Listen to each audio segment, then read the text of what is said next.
everyone, this is Create with Nancy Thompson, and I thought it'd be fun today to give you a video on creating this card. So there'll be a few tips. I gave you a few tips on the blog about how to do this. So I hope you enjoy this. So let's get started so we can show you. So this is the card I'm going to create for you today, what I showcase. So there'll be a sample of this on the blog. It's using the Forever Greenery designer paper, and because it's on sale this month. And what better way to have, I've been posting a new card idea every day so far, to showcase our designer paper, that's our wonderful designer paper that's on sale. So I hope it influences you to want to purchase this, and you can always go to my website and place your order. So let's get started. What I've done is I cut up each of the 6 designs of paper and into 1.5 by 3.5 inch strips. Okay, so I did 3 of each of the 6 designs, so I have a whole variety to play with. Okay. And out of those, so there's 18 pieces here, and out of those I would choose 3. I would lay out all my designs and choose 3 designs for each card, so I would have 6 cards in the end. So so I've already chosen my designs, and as I said, you're going to want to make sure that you choose your designs before you start playing, because that way you can maximize the most out of your paper. So so we started with a strip like this, and I'm using the triple banner punch. Okay, and I'm going to put, so you want to pay attention, because you're going to flag the end here, which way your design is going. So and also pay attention when you're cutting your designer paper. Okay, so I'm going to just slide it into my punch, and I personally love turning it over upside down just to make sure I'm punching well. Okay, and that's how easy it is to make these mini banners for our card. Okay, so if you don't have the banner punch, it is a must to have in your tool repertoire. Okay, so next thing we're going to do, so we've got the banners are all set to go. And then I cut a 3 7/8 by 5 1/8 inch piece of cardstock. And when I was cutting, I have these strips left over. They're 3/4 inch wide, and they're the exact length of the cardstock, because we're going to use that later on. So it's a great way to use up your scraps. So what I did with this cardstock, I ran it through the die cutting machine with our Subtles embossing folder, and I love the texture that this gives. It just adds it turns your dull paper into like a wow, in my opinion. So you're going to want to run this through. I use the Subtles, but obviously you could use any texture you want. I wouldn't get it too busy, because this is sort of busy paper. So you just the Subtles work really well, because you just want that little subtle background. Okay, so then what we're going to do next is I'm going to turn these upside down. See, this is why you want to lay out all your designs at first, so you can mix and match and make sure all 6 cards are going to look cohesive. Okay, so we're going to add some adhesive onto our paper here, designer paper. And really, the Forever Greenery paper can be used any time of the year.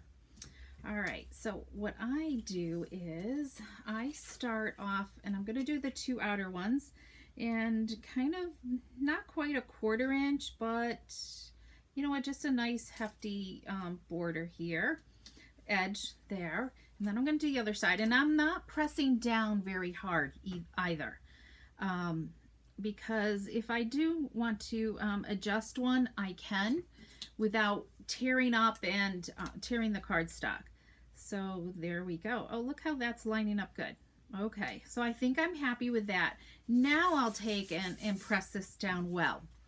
Okay, this is truly a quick card. What I did forget was some cardstock. So I forgot something for the base. Isn't that just awful? Okay, let me grab a cutter here, And we're gonna just cut it at 5.5 inches. So this is real life, right? Okay, there we go. Let's grab the bone folder here and fold that in half, okay? And I think I'm gonna add my strip on, okay? So let's add the cardstock strip here. And I love using my grid paper to help me line it up. I know I'm gonna start it at like 1.25 inches, right from edge to edge. And I can see here where that end is, so I can make sure it's nice and straight. So don't be afraid to purchase grid paper. I think it's a must to have on hand. Okay, so we've got our strip on, so let's add this to our card base. Okay, I'm a snail person. I'm trying to use up all my snail, and I'm getting closer, so I can start using the seal. All right, so we're done with that. Now I used a label out of our rectangle stitch dies.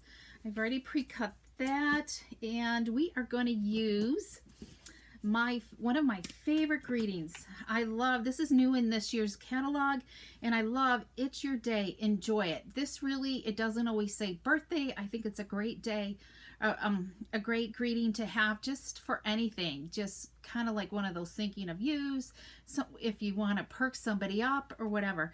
And of course it's got these great birthday greetings too to have, and even this, a little bit late, but happy birthday anyways.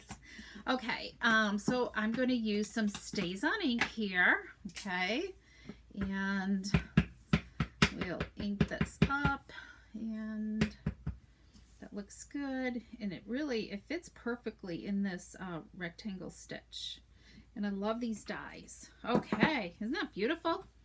Okay, so just remember when you're using Stays On that you do need to use Stays On cleaner, so I'll clean that in a little bit, but I really only use Stays On when I have red rubber stamps. I don't really like to use it with the photopolymer.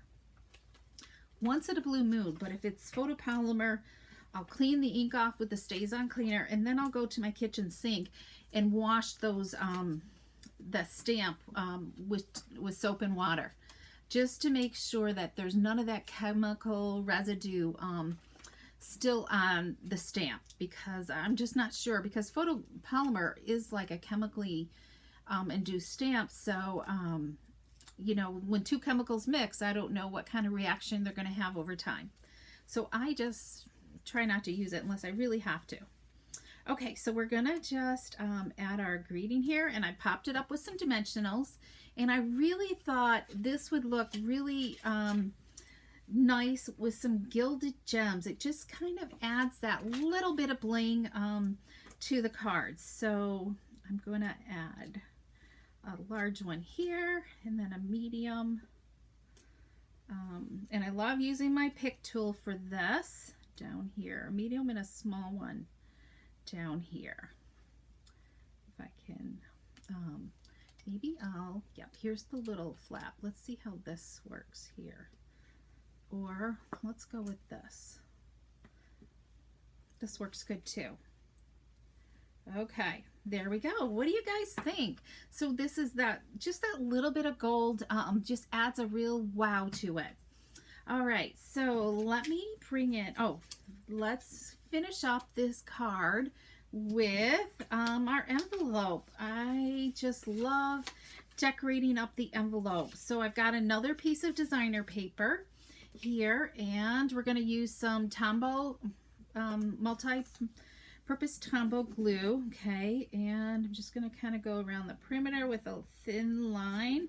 Just remember, less is more with this, okay, because you don't want it to be gooing out. So I just kind of angle up my DSP and butt it up against that fold line on the envelope flap, secure that down, and then turn it over and trim off the excess, because we do not need this. This is such, I think, you know, when somebody receives this card in the mail, just having this hint of designer paper on the envelope flap really turns it into a wow card. Let me move this out of the way. So isn't that just beautiful? Doesn't that look lovely when it's paired with the envelope. So let me show you a couple more ideas here. Okay, and I'll post these pictures on the blog also. So I kind of focused with paper that is in the designer paper collection. So it focused on Pretty Peacock, Soft Sea Foam Green, and Shaded Spruce were the colors. So it really makes a really nice collection. So I hope I've inspired you to want to make these cards. There we go. And you can find a link to my online store, so if you wanted to purchase anything. And also look in the description. I have an awesome for anybody who places a $25 online order in my store. I will give you a packet of this stuff to make 6 of these cards with the DSP, the cardstock, your envelopes. You're going to get a strip of the gilded gems, and of course you've got this wonderful video to follow to create them at home. So all it is a $25 online order. You can get this 6-card make and take packet for free. You do need your own greetings, unfortunately, but the labels will be die cut, and you will need to flag banner your own strips of cardstock or designer paper too. Okay, or if you didn't want to place an online order, you can purchase the make and take packet for $18 plus shipping, or patio pickup is always free if you're local. All right, so message me either through, message me, or you can always email me. You can find my email here on my Facebook page. Okay, thanks so much, and have an awesome day, everybody. Bye-bye.